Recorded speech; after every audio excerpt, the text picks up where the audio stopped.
Hello everyone. Today I am going to take a lecture on applications of Coleridge's law. Here total applications are 6 to 7, but in this lecture we have to cover 2 to 3 applications. First application is determination of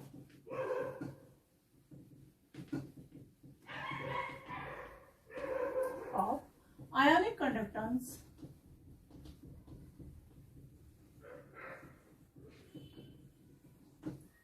ionic mobility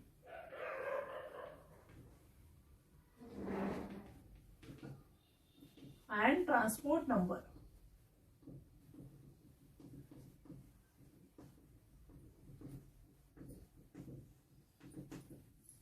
First of all, we will denote the symbols for these three terms. First, ionic conductance. Here, ionic conductance is denoted by lambda standard of cation and lambda standard of an anion. Okay. Ionic mobility. Ionic mobility is nothing but the ionic velocity. Okay. Ionic mobility is nothing but the velocity, and it is denoted by u0 of plus and u0 of minus. Okay. Ionic mobility of cation and that of anion in a standard set. And transport number. This transport number is denoted by small t of cation, that is equal to t plus, and then of anion, that is equal to t minus. Okay. Now first of all we define the transport number t. Here the definition of transport number is as follows: the fraction of total current carried by its ions is called transport number.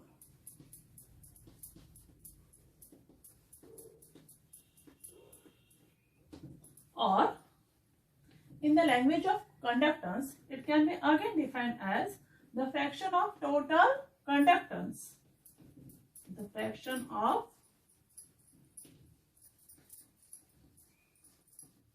total conductance carried by its ion is known as transport number. Okay.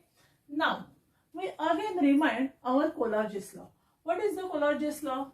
That is lambda infinity is equal to, that is if you have conductance at infinity is equal to its conductances due to the cations and due to the anions in their standard state. Okay. This is denoted as like this. This is about Coleridge's law. That is, according to Coleridge's law, what is the definition? That is, equivalent conductance at infinite dilution is the sum of ionic conductance of that particular cation and that of anion. Okay. Now we have to relation with this cation and anion, or in other language we can call it as ionic conductance, or in other language we can call it as molar conductance, in accordance with the relation ionic mobility and transport number. Okay. Now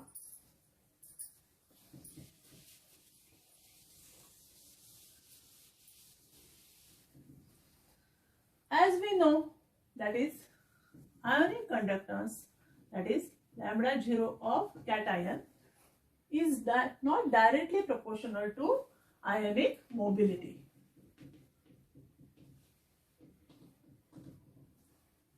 Okay. That is, this ionic conductance is not exactly equal to the ionic mobility, but it is directly proportional to ionic mobility. But this is can be, that is ionic mobility of a cation is directly proportional to ionic mobility of a cation, that is equal to u0 of plus. Okay. In other words, of a ionic conductance of an anion is directly proportional to u0 of minus. Okay. In order to remove this proportionality constant, we have to take some constant. here.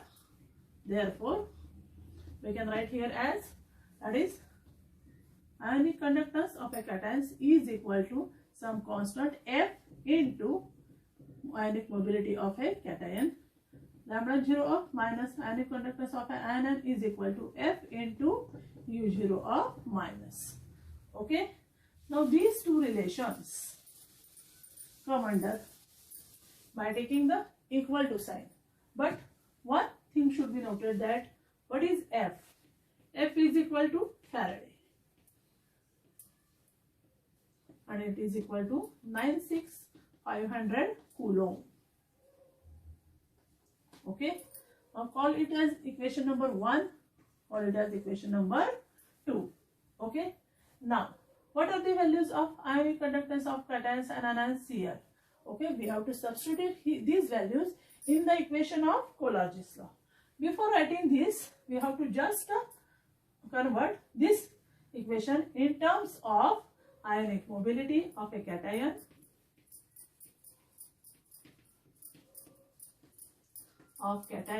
is equal to, ionic mobility means this U0 plus is equal to, what is remaining, that is equal to, that is lambda 0 of plus upon F.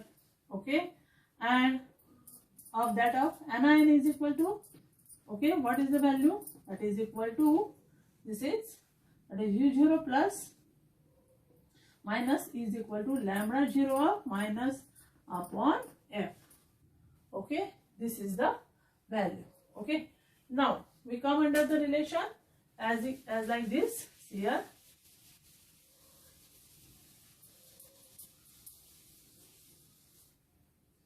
Ionic mobility. Ionic mobility. In other words, we can write here as, that is ionic mobility. This in general write it as ionic conductance. Ionic conductance divided by F. And what is F? That is ionic conductance. What is ionic conductance here? That is lambda 0 of plus or lambda 0 of minus. Okay, divided by, what is remaining? That is equal to, what is remaining here? That is equal to 96500. You have to put up here the value of F or not. Okay. Therefore, according to Coleridge's law,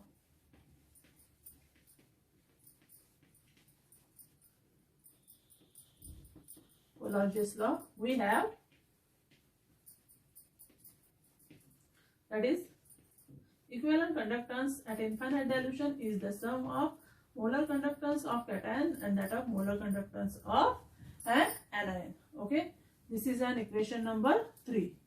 Okay. Now, please concentrate on these terms, that is ionic conductance of cation, ionic conductance of anion. Already we have the values, okay, and we have to put up here, that is equal to lambda 0 of V, equivalent conductance at infinite dilution, is equal to F into U0 of plus F into U0 of minus.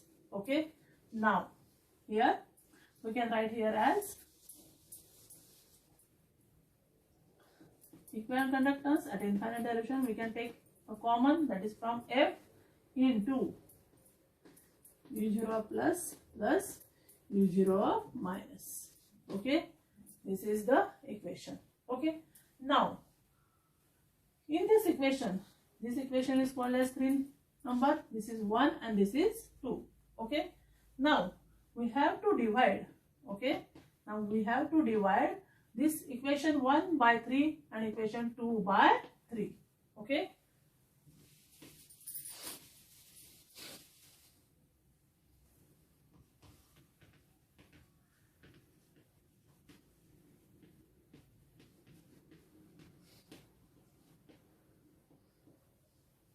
We get, this is the equation 1, that is lambda 0 plus upon lambda 0 of equivalent conductance, that is equal to F into U0 of plus upon, what is the value of this is, that is equal to F into, what is, that is U0 of plus U0 of minus.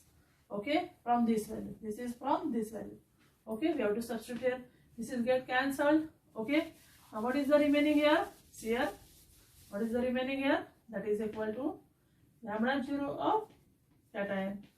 That is lambda 0 of equivalent conductance is equal to u0 of plus upon u0 of cation, mobility of a cation and mobility of a anion.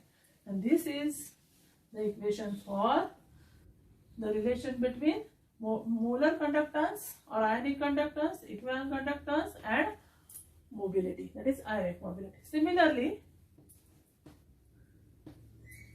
Similarly, we can write here as, that is lambda 0 minus is equal to, okay, lambda 0 of V is equal to what? U0 minus divided by U0 plus plus U0 of minus. But see here,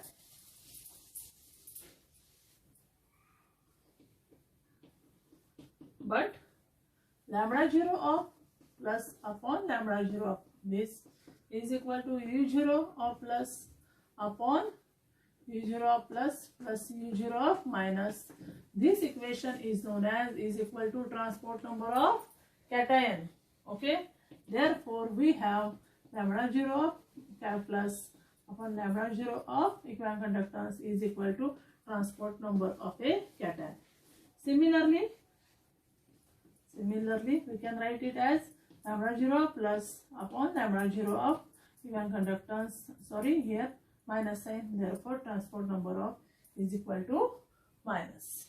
And when we can take the total of this, the transport number of a cation and transport number of a anion is always equal to 1. What is the total? Therefore T plus T minus, okay, what is the value? That is equal to, what is the value? Here, what are the values? That is U0 plus upon U0 of plus plus U0 of minus plus U0 of minus divided by U0 of plus U0 of minus, that is equal to U0 of plus plus U0 of minus. Okay, therefore U0 of plus plus U0 of minus is equal to 1. Therefore transport number of cation and transport number of anion is always equal to 1. This is the one of the important relation which are used for your problems. Okay, and from this you can easily calculate, that is molar conductance of cations is equal to T of plus into lambda 0 of V.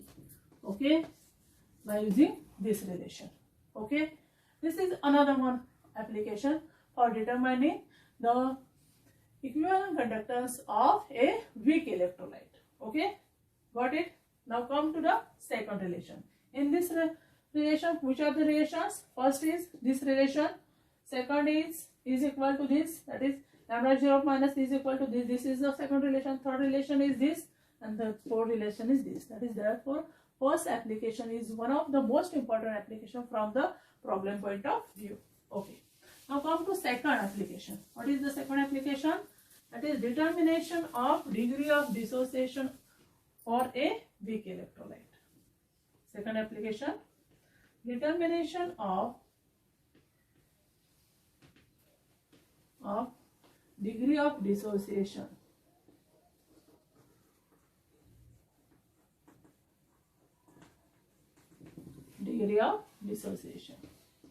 Already we know that is degree of dissociation is specified by the letter alpha. Okay, in 12th standard we have also known that is degree of dissociation alpha is equal to 1 when there is increase in degree of dissociation. And when increase in degree of dissociation,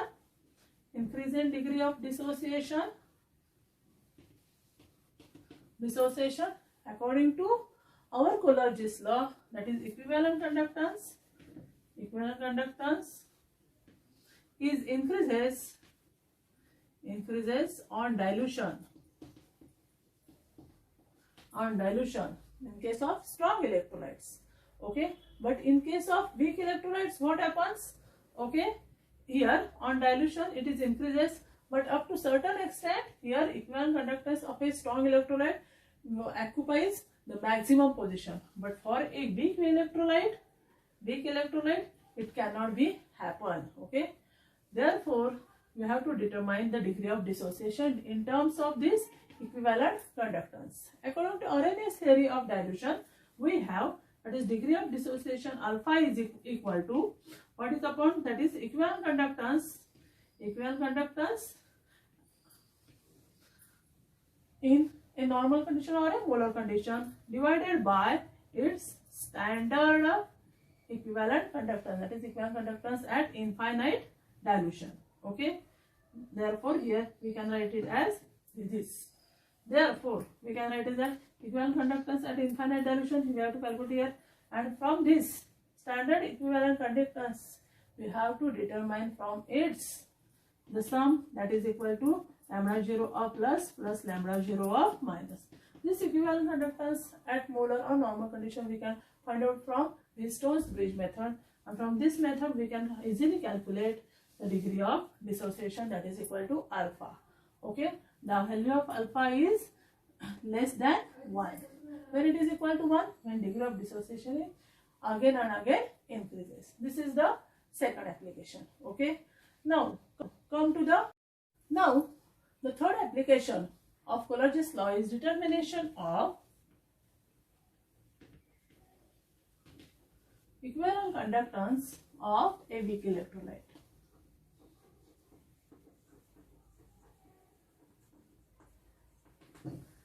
For example, weak electrolyte is equal to what? That is the example of CH3COH. For this purpose, we have to again remind the first application as it is. According to first application, we have first, that is lambda 0 of plus upon lambda 0 of M is equal to transport number of cation. Therefore, lambda 0 of plus is equal to transport number of cation into lambda 0 of M. Okay. Now, using this equation, one can calculate the equivalent conductance of acetic acid. First of all, we have to write here CH3COOH can be dissociated in water, that like this CH3COO minus plus H plus. Here, in terms of this equivalent conductance, that is lambda 0 of CH3COH is equal to lambda 0 of CH3COO minus plus lambda 0 of H plus. Okay. Now, this equivalent molar conductances of cations and anions can be calculated by using this first application, as that is putting the value of lambda 0 of H plus is equal to T of plus into equivalent conductance of this. Okay. Now, and T of H plus means once you get, therefore is equal to what? That is equal to lambda 0 of CH3COO minus is equal to what? That is T transport number of anion into lambda 0 of M. Okay. And once you get these values, you can easily calculate the equivalent conductance of this weak. Lambda 0 of M and lambda 0 of M, in this case of cations and anions, we have to use the terms like is as here, that is here lambda 0 of H plus, we can write it as T transport number of cation into lambda 0 of HCl, and lambda 0 of CH3CO minus is equal to transport number of anion into lambda 0 of CH3COO minus. Okay. From these values, one can calculate, that is lambda 0 of H plus and lambda 0 of CH3CO minus, and from that relation, when we take the sum of these molar conductances of H plus and CH3CO minus, we can easily calculate the equivalent conductance of a weak electrolyte. Thank you.